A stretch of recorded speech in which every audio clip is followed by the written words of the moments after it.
Greetings, everybody. I am the Starving Martian, and today we're looking at Mars Attacks: God Save the Queen.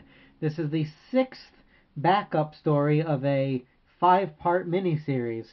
Those of you who are good at math can instantly see a problem there, but the fact is this was not printed in the original Topps Comics miniseries, but rather it's a exclusive backup story to the Mars Attacks graphic album, which was a collected edition of the main story of that miniseries. Now, the Mars Attacks graphic album left out the five backup stories that we've already taken a look at. And if you've missed any of those, you can just click on my name, Starving Martian. There will be a playlist for Mars Attacks the Comics. You'll find them there. But when they printed them together as a single story, they left out the five backup stories, but included one exclusive backup story, which is this one here, God Save the Queen. And this backup story is really the only reason to own Mars Attacks the graphic album, as the miniseries itself, with all five backup stories, is available in Mars Attacks Classics Volume 1, a more recent collection put out by IDW.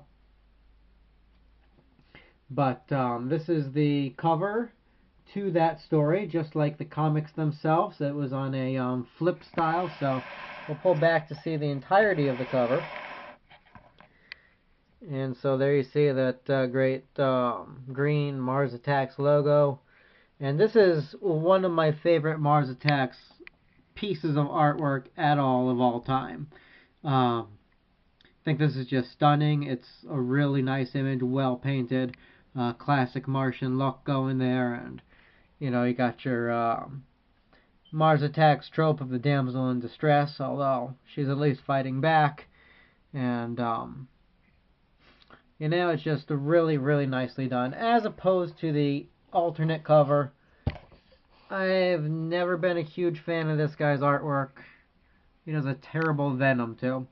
I think it's pretty good on some like Alien and Predator stuff, but anyway, this was the cover for the main comic book miniseries itself, and you'd flip it around, and here's God Save the Queen. So let's take a look at the story itself. But before we do, I will point out, if you don't want to go and buy this comic just for this lovely picture, it's also available in trading card form.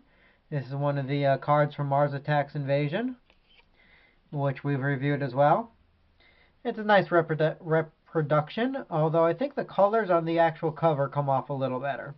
Alright, so Mars Attacks God Save the Queen.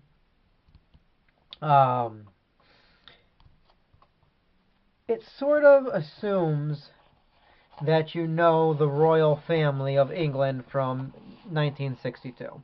And this story does take place in 1962, and obviously it's in its own little world, its own existence, because it can't possibly work with the comic book miniseries. It showcases a full-on Martian invasion in 1962, whereas the Topps miniseries claims that the Martians don't full-out attack into the 90s. But yeah, the book assumes you know who the royal family were in 1962. I do not. None of these people mean anything to me. I recognize some names. Here's young Charles playing with his tanks and army men. But, you know, we're going to talk about Philip and Queen Elizabeth. And yeah, I recognize the names. But I wouldn't have been able to draw them or point them out to you.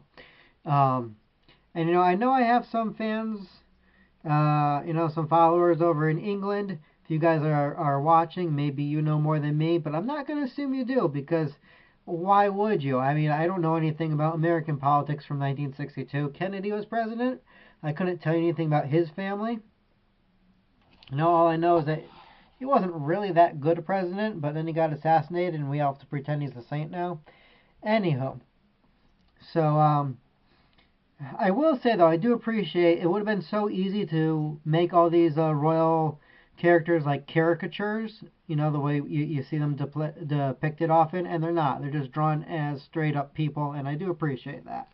lends an air of reality to the situation and gives the characters some respect and as royalty is due. So we begin with the Martians already invading. Buckingham Palace is being surrounded by the military in a futile attempt to protect. And we can see how futile that attempt is when this helicopter gets blasted out of the sky.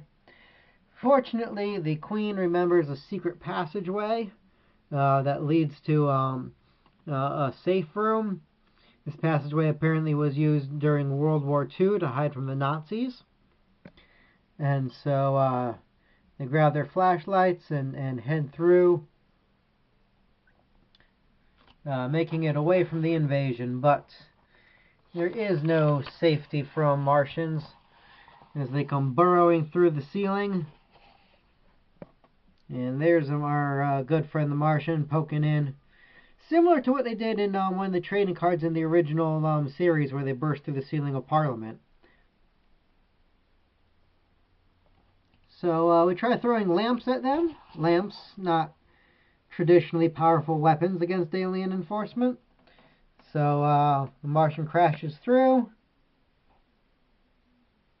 Stay back, darling, he says. Let me try a little reason with it. Again, reasoning with Martians seldom works. The guard tries to save them and gets very messily decapitated for his efforts. So, it's a nice death scene there. But the guards are pretty good people. They're brave. They know their duty. They're not about to stand down. This guy here makes a lunge, but yeah, it doesn't go well for him either. I had no idea these Martians were this strong. I don't know. Maybe differences in Earth's gravity. But this is a nice, unique death by Martian. You don't see a whole lot of impalements in the Mars Attacks universe. Although there have been some. And so the Queen herself falls into the Martian's clutches. Until young Charles seizes the opportunity. Leave my mum alone! And bashes the Martian's helmet open, leaving him looking quite surprised and very soon quite dead. Martians, of course, cannot tolerate our atmosphere, and his brain just kind of pops, cracks from the pressure. Yeah, we've all felt like that from time to time. I do like the way his brain matter oozes over into the next panel. That's nicely done. Charles, you brave little darling. And then it seems that more Martians are going to come through the ceiling, but no, the cavalry's here. So our royal family could be taken to safety. And that's it. It's a very, very short story. Like I said, it's not a whole lot to it. Not really worth buying the entire trade for. I would recommend getting the Classics Volume 1 instead.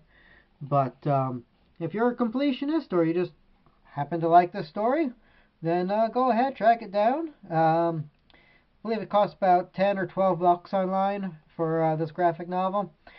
This, by the way, was written, as were all of the backup stories, by our friend Len Brown, the man behind the cards themselves, the guy who wrote the backs of the trading cards.